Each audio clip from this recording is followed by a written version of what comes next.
బాబ్జీని కలవడానికి అమర్ మనోహరిని స్టేషన్కి రమ్మని అడిగినప్పుడు మనోహరి నేను రాను అమర్ అని చెప్పడంతో అమర్ ఒక్కడే పోలీస్ స్టేషన్కి వస్తాడు. ఇక అక్కడికి అమర్ రాతోడు ఇద్దరు వచ్చేసరికి మనోహరి చిత్ర ఇద్దరు కూడా పోలీస్ స్టేషన్ దగ్గర వెయిట్ చేస్తూ ఉంటారు. దాంతో అమర్ సీరియస్గా మనోహరి అంటూ గట్టిగా అరుస్తాడు. నేను ఇందాక అడిగినప్పుడు నువ్వు స్టేషన్కి రానని చెప్పావు.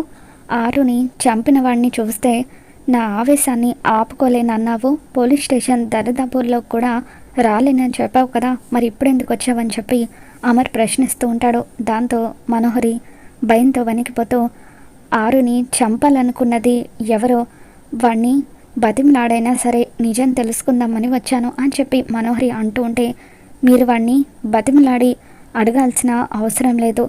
మేడంని ఎవరు చంపారో తెలుసుకోవడానికి ఒక బలమైన ఆధారం దొరికింది అని చెప్పి రాథోడ్ అంటూ ఉంటాడు.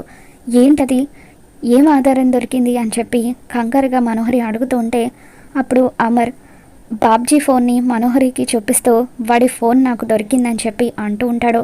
దాంతో మనోహరి భయంతో వణికిపోతూ ఉంటుంది. మరి బాబ్జీ ఫోన్ ద్వారా మనోహరిని ఆరుని చంపాలని చూసిందని చెప్పి అమర్కి తెలిసిపోతుందా?